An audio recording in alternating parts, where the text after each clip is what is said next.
Hey, good morning. Hey, who's been up since 4:30 stressing about whether or not you're going to have church today or not? Yeah, it's the worst. It's the worst. It's one of those things that's kind of like self-fulfilling prophecy, right? You go to bed that night thinking, it's like, oh, I sure hope I don't have another one of those anxious nights where I spend the whole time worrying about whether or not, let's say you're anxious about whether or not, what the weather's going to do. And now you're anxious about the fact that you're going to be anxious about it. And so the sleep is just not an option. But I was able to discover by being up since 4:30 that sometimes our 6-year-old gets up at 5:45 and just starts doing crafts in her room.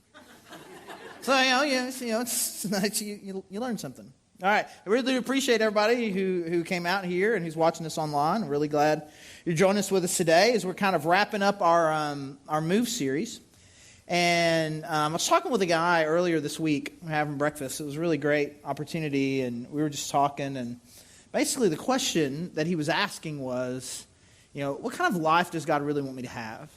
He says, I read the Bible, and I see all these crazy stories where God does this incredible thing in Moses' life and Joseph's life, and you just see God showing up to do these miracles, and it just seems like that Bible people, when they have relationships with God, they have these extraordinary lives. And I just have an ordinary life. Does that mean I'm not doing life with God right? Does that mean that something's wrong with me? Is God not view? What's going on here? And we were talking, and I feel like it was a good conversation, and it was just really good for me. It was kind of, I was thinking about it a lot, and the thing that I just kind of came to is that I really believe that for the majority of us, the overwhelming majority of us, we're not going to live the kind of lives that they make crazy Bible stories about, right?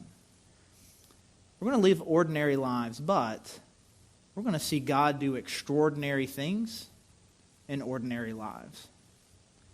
Where God has, and we talked about this a couple of weeks ago when we were talking about the Word, we looked at Ephesians 2:10, where Paul is talking about how God has laid out for us a path of good works. He's laid out for us these things that He's wanting us to do. And He says these good works, He's prepared them in advance, and He just wants to walk in them. And so as we're just kind of walking in a, quote, ordinary life, God is showing up in extraordinary ways.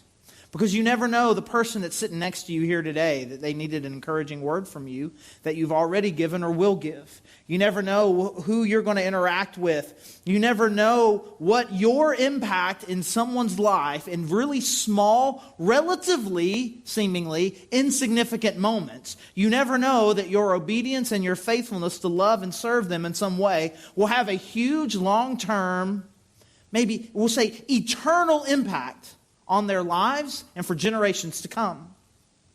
That's the kind of impact that you can have, quote, living an ordinary life. If we will just walk in obedience, we'll just walk in obedience to the life God has called us to, which is where our wheel illustration that we've been talking about in the last several weeks, where that comes in. Where this is what it's talking about. You put all of this together, and now I'm being obedient to what God has called me to. And I have Jesus at the center of my life. And I'm doing all these things. And now I'm preparing myself for the actual extraordinary life that God has called me to. On the one hand, it looks ordinary, but it's in fact extraordinary. I'm preparing myself. And I put all these things together, and God is training me and equipping me for an incredible life.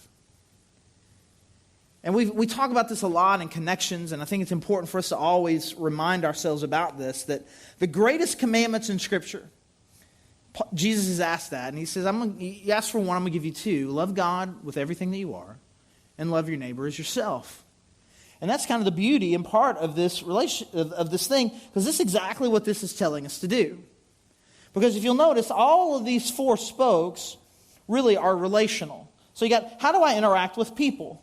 Well, I want to have close, really connected, let's help each other get better relationships with people who follow Christ. But there's also people who don't follow Christ, and I want to, with my words, with my actions, with the way that I serve, with the way that I talk, with the way that I share, I want to be giving life to people who don't know Jesus. So this is how we relate to each other. And then here's how we relate to God. God speaks down to us through His Word. And we're going to wrap it up here today. We're going to talk about prayer. We're going to talk about prayer. And you put all four of these things together, and you're really building a foundation of, I'm loving God well. I'm hearing from Him. He's hearing from me. I'm interacting well with the people that God's put in my life, whether they're followers of Christ or not. And I'm putting all of these things together, and God is training me in obedience. And we talk about prayer, and we've talked about it from stage before. I mean, it's one of those things that most of us are familiar with, and we know what prayer is. But it's one of those things that, on the one hand, is incredibly simple, right? I think we can all come up with, I think I know what prayer is. But I think there's a depth and a richness to what prayer is supposed to do and what it's supposed to be that I feel like a lot of us are missing. Because here's the standard definition that I think that most of us would give if we were to say, tell me what prayer is. Like, what's prayer? I think most of us would give this highly technical definition of prayer is asking God for stuff. Right? Prayer is asking God for stuff. Right? That's what you do. Prayers, I'm just asking God stuff. I need something. God, will you do this thing for me? I'm asking. Yeah, I want you to do this. I want you to do this. I want you to do this. I want you to do this. Right? But we are theologians, right? We're more advanced than that. And being a theologian, a trained theologian, master of divinity, you can feel free to call me Reverend. My mom, she's here today. She calls me Reverend. Any piece of mail that I get from my mom says Reverend on it, which is weird that she calls me Reverend and that you get pieces of mail. But she likes to call me Reverend, right? And so the technical, theologically astute definition for prayer that I would like to give you is that prayer is not asking God for stuff, that prayer is telling God stuff. Which is actually very different. It's very different to say that prayer is asking God for something versus prayer is me telling God something. Because what happens when we focus exclusively on what am I asking God for, we begin to overly narrow the focus and the nature of our relationship with God. If all I'm ever doing is asking God for things, then I become the needy one and He becomes the provider, and that's exclusively what the relationship is. But the relationship that we're intended to have with God is actually supposed to be much deeper and broader than simply He's the one that gives me things when I ask for them. And actually what we need to be, we just need to be telling Him everything. We need to be talking to Him, telling Him the things that are on our heart, the things that we're feeling, what we're experiencing, kind of where we are in our hearts and our lives. And as I was kind of putting this thing together this week, there's this question that just popped into my mind. And this may be one of those situations. It happens occasionally where I prepare a message and there's a certain point that really doesn't have anything to do with any of you, but is exclusively about what God's trying to do in my life. So if this is only relevant to me, and I apologize, we're going to talk about it anyway because I still need to keep processing it. There's this question that popped into my mind as I think about that really what prayer is just kind of generally telling God things. Why tell God something when He already knows everything? Right? I mean, He already knows everything. If I tell God, I'm mad, it's not like, well, what? If I tell God, hey, we own this house in this other city that we haven't lived in for almost 8 years, it'd really be awesome if you'd sell it, and we're really sick and tired of it. Hey, I've not ever once surprised God. And so He already knows everything. In fact, He's more keenly aware about the things that I'm feeling and the things that I want and what my life is about. He's more keenly aware of the things that are going on inside of my heart and in my life than I am. So if I'm not telling Him anything that He doesn't already know, then what's the point? Why do we do that? Why is it important? Because if my big idea for you today is that whatever is going on in your heart and your life, if my big point is that you need to take whatever it is that you're feeling and experiencing, what you're feeling about God, what you're feeling about yourself, what you're feeling about relationships, what you're feeling about your life, what you're thinking about the future, what you're thinking about the past, what you're thinking about right now. You need to be telling this to God. Right? This is what you need to be doing. But he already knows it. What's the point? Well, there's a passage I want us to look at. It's in Psalm 139.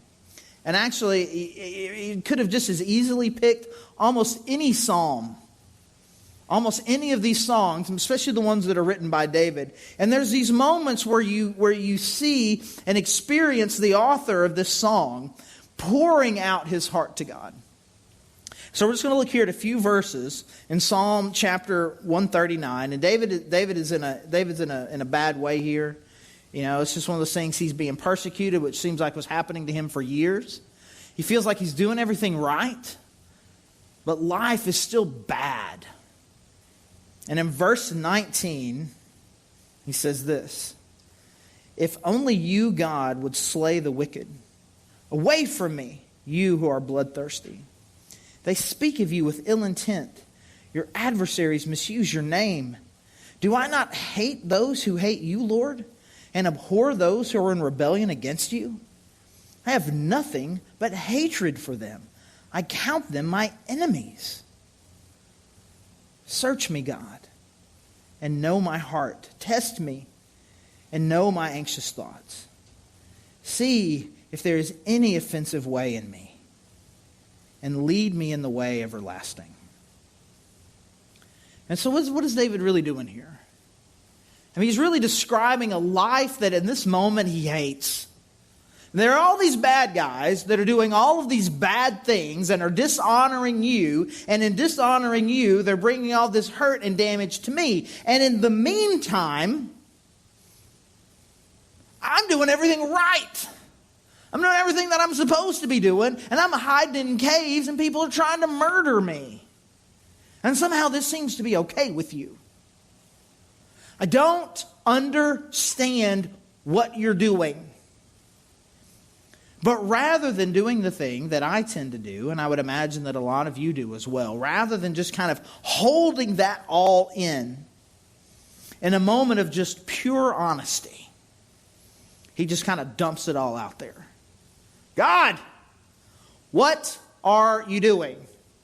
My understanding is you do good things to good people and let bad things happen to bad people. And you have turned that completely upside down. I do not understand.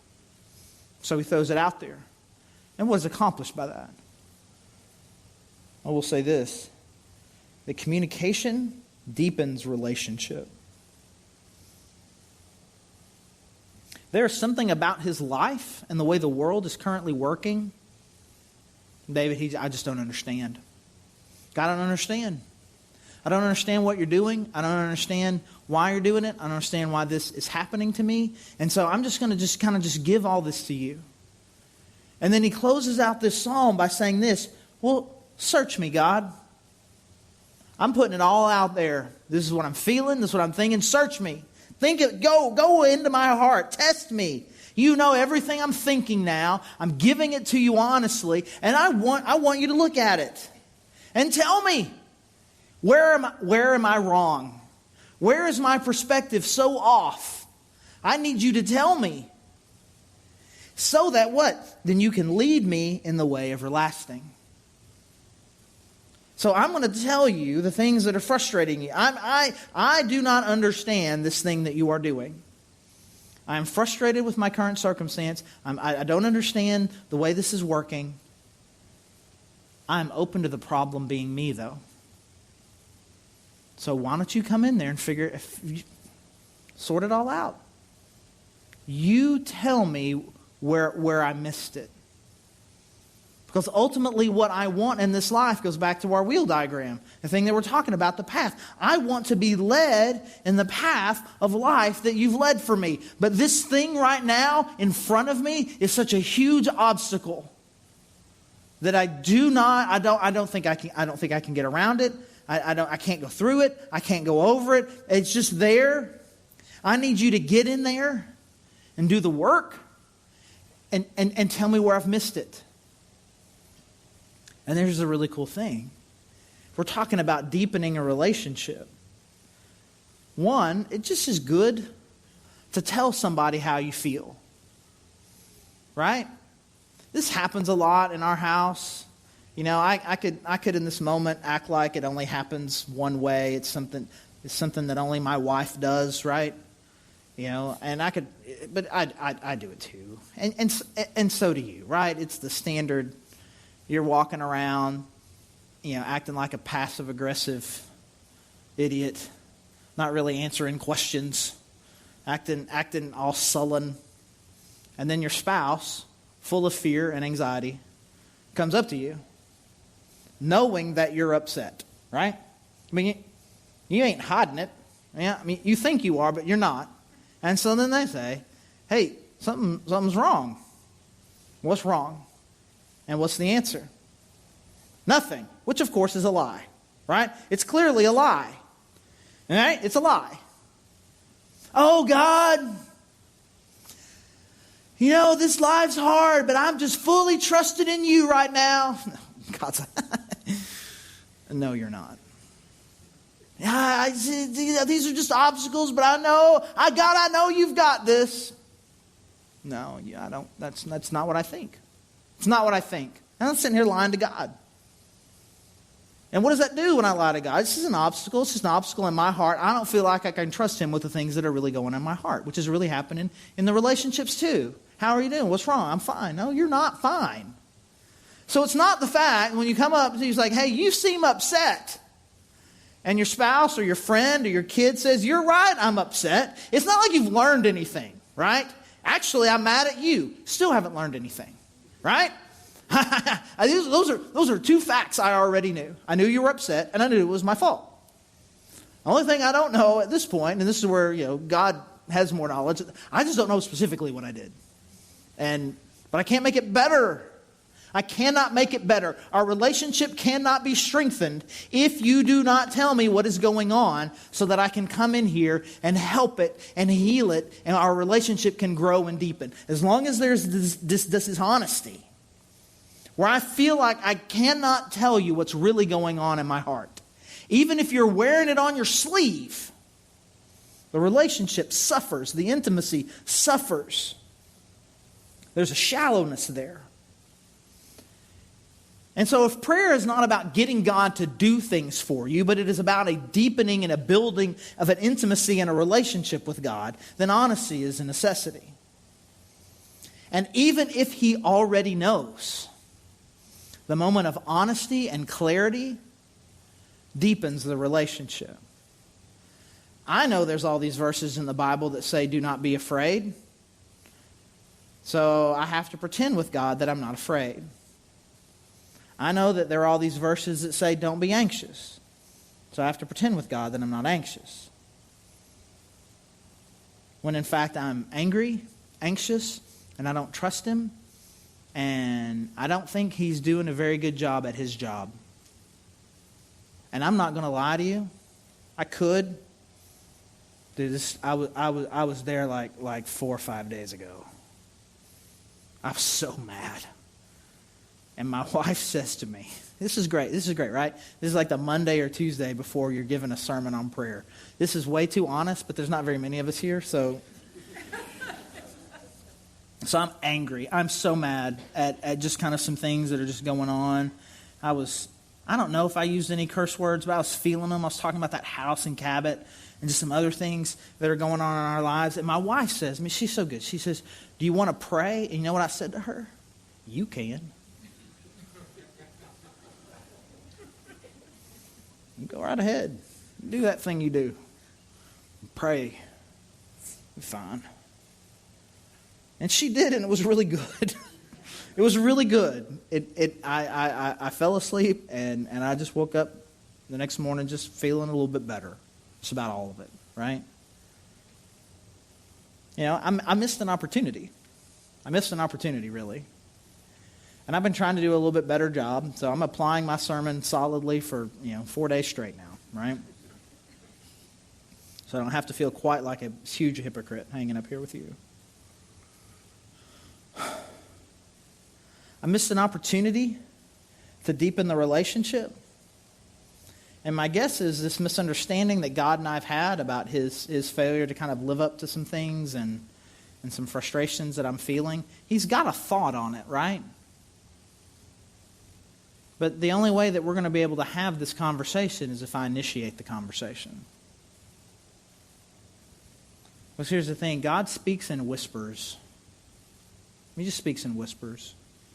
And too often the angry voices that are in my head or that are in the world, the things that we're reading, the people that we're following, the things that we're thinking about, those voices are so loud that all we can feel is the anger and the hurt and the anxiety and the frustration. And so we stay stuck in these places. When God is whispering hope and life to you, but I can't hear it. But if I, like this psalmist, and you, like this psalmist, if what you can do is like, I'm just going to put it out there. I'm just going to put it out there. And what David wants to do, man, he wants to know who God is. He wants to know what God thinks of him. He wants to be corrected, and he wants to be led well. And so he just puts it all out there. I'm not just asking God for things. I'm trying to build intimacy and trust with him. And so then Jesus has some really good thoughts on this. He comes into this with some idea talking about this metaphor, this extended vine metaphor that he makes about vines and branches and what's fruit and I'm this and you're that. It can be a little bit complicated, but I think that even if none of us have a winery in our backyard, I think that we can kind of understand kind of what he's talking about at least narrowly. This is one of those kind of extended metaphors that Jesus has that I think on the one hand is real simple, but you could probably sit around and just kind of think about it for months. And it's in John 15. We're just going to look at a couple of the verses here. In John 15 and verse 5. So he's describing himself here. It's like, I am the vine and you're the branches. If you remain in me and I in you, you will bear much fruit. Apart from me, you can do nothing. All right? That makes sense, right? I mean, as a metaphor, even if you've never had vines that produce grapes, I get the idea. Like, so you got the vine, and out of the vine come these branches, and the branches bear fruit. And as long as the branch is connected to the vine, it'll bear fruit. You take that branch off the vine, snap, put it on the ground, its fruit production is going to significantly drop, right? A branch on the ground just laying there is going to produce zero fruit. Not an overly complicated metaphor. I don't think we complicate it a little bit. That part is incredibly simple. The only way to bear fruit, to live out the life that God has called you to, is to stay connected to Jesus. If you do not remain in me, you're like a branch that's thrown away and withers. That makes sense, right? It's pick up sticks time and have a brush pile and burn them in the backyard, right? This stick's not doing anybody anything. All right, we need to burn it. It's just taking up space in the yard. You're like a branch that is thrown away and withers. Such branches are picked up, thrown into the fire, and burned. Verse 7, however, see, verse 6, if you don't remain in me, it's like this. It's like you're useless. Nothing happened. Might as well just get burned and put away. There's nothing you can do. But if you remain in me, and my words remain in you, ask whatever you wish, and it will be done for you. Now that verse all by itself, verse 7, right? If we take all this out, and all we're looking at today is verse 7. What's people like to do? If you remain in me, my words remain in you, ask whatever you wish, it will be done for you. It's like, well, kind of got God on the hook here. If I follow this formula, I can get whatever I want. But it's all in a part of this metaphor. And what is the metaphor? Well, the metaphor is a related, relational, connecting metaphor. If you are closely connected to Jesus and his words and the things that he thinks and feels and believes, if those things are in you, so relationally I'm connected to Jesus. And then in my heart and my mind, I'm knowing the things that Jesus knows and the things that Jesus values and the things that Jesus wants from me. If I stay connected to him and who he is and what he wants is rich in me, then I can ask anything that I want and it will be done. Because it's out of relationship. Out of relationship comes answered prayer. It's out of relationship. I could say the same thing about my kids. Say the same thing about my kids. If you stay close to me and you share my values, you ask me anything, I'll give it to you. Well, can we just say that kind of narrows the field a little bit of the things that you're going to ask? Right? It just narrows the field a little bit. Dad, give me $1 million. If you knew me and us, you would know I don't have $1 million. And if I had $1 million, you know who I'm not giving it to? You. Right? So I don't know. Hey, it's 2:30. Can we get Sonic drinks? Oh yeah, we can. Ask that anytime. If I got the time, Sonic drinks, yes. Hey, you want to go see a yes. Before you can even say movie, it just gets to moo. You want to go see yes. Let's go see a movie. I'm always down to see a movie, right? So you ask certain things, and Dad will say yes. The same way, if you know your mom, their mom, mom, things change. Mom will say yes. There's certain things you ask Dad, and there's certain things that you ask Mom, right? It feels like manipulation, but I don't care, right? You go to the movie with Mom. Hey, can we get popcorn? No, let's bring cheap microwave popcorn from home. Hey, Dad, can we get popcorn? You bet we can. Get popcorn. Drinks for everybody. I got $50. Why not just waste it on overpriced snacks? Right? You don't ask Mom. Don't ask Mom. Don't ask Mom. Ask Dad. Right? But you know that. And the way that they know that is, even though you talk about it in manipulative ways, because there's knowledge, there's relationship. I know the kinds of things that I need to ask Dad. I know the kinds of things that I need to ask Mom. And I know the kinds of things I need to ask Mom to ask Dad. Right? I know how all this works. Right? And the more that I know God, the more I become familiar with Him. The deeper the relationship is, I understand Him. The more His values are in me. Well, it's going to narrow the field of things that I'm going to ask. But then when I do ask, He shows up every time. And so here's a moment of just kind of frustrating honesty for me. It is apparent that God is going to sell that house whenever He decides He's going to. And I joked about this in my heart, and I don't know if I've done it out loud with you guys or not. There have been so many opportunities where the sermon just lines up perfect. Where I can be like, but guess what, guys? It ain't today. It's clear to me that for a long time, and maybe a long time more, I don't know, that He's wanting to keep this around as a little bit, as something that Paul describes as kind of like, just like a little thorn, to kind of remind me constantly of my humble dependence on Him. And there's a lot of things that are stressful about this. There's a whole lot of things about owning a second house that just feel like it has the whole operation a little unstable, right?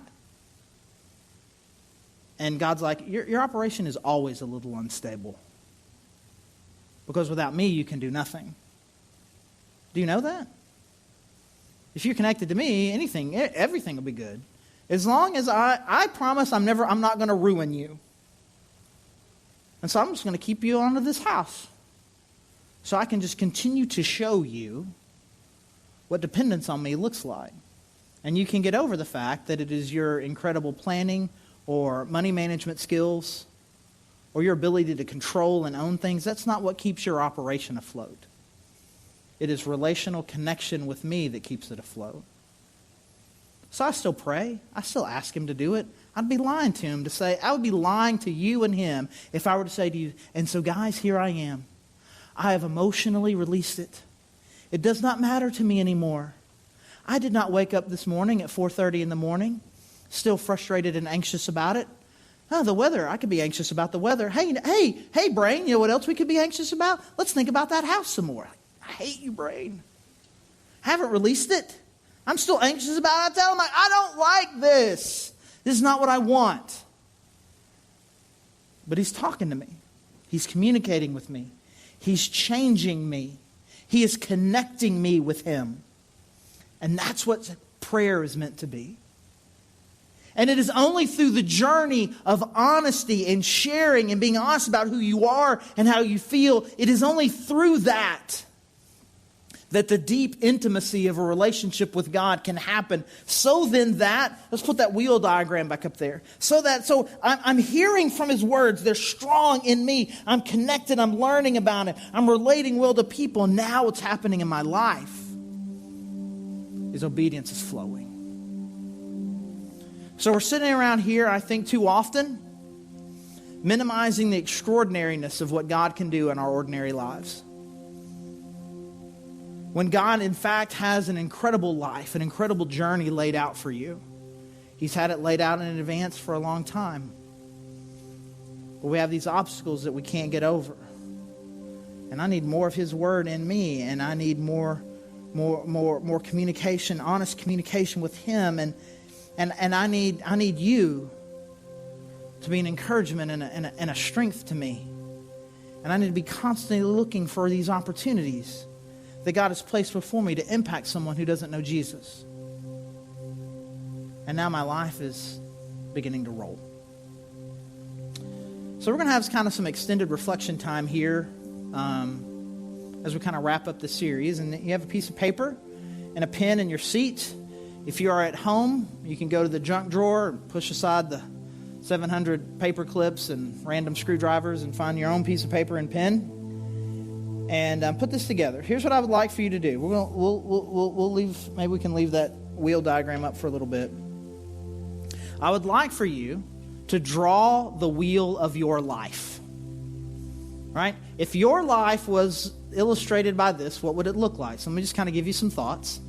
Is Jesus at the center, or is He kind of off to the side? And if He's at the center, how big would you say He is in your life? How long are these spokes relative to each other? I'm doing really well in this one. I'm not doing so well in this one. And would you say that your obedience has a flat tire or not? Right? I would just draw it. This is what I want you to do. This is one of the most incredible, powerful aspects of this illustration. Not in how cool and perfect it looks right there, but how it actually looks in my life as an evaluative tool. So I'm going to draw it, put it out there. I'm going to be honest. And then as we reflect, stare at it for a little bit. And then say, what does this mean then?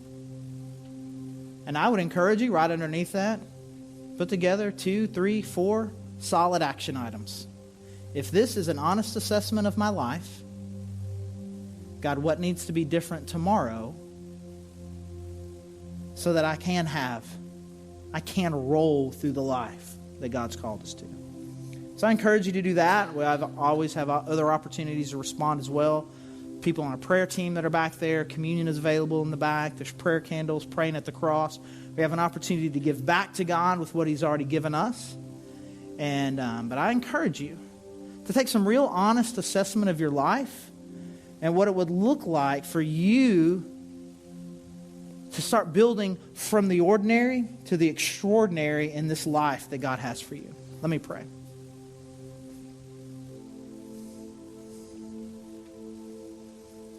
God, I thank you.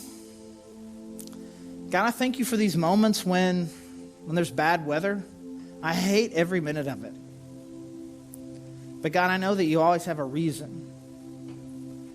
The people that you bring is different. The feeling in the room is different. The way that I talk is different. You had something different planned for us today than what we had planned for today. And so, God, whatever that thing was in the lives of everyone here, God, who is hearing it, that thing that we needed to hear, that challenge that we needed, that thing that is making our wheel unbalanced or flat, or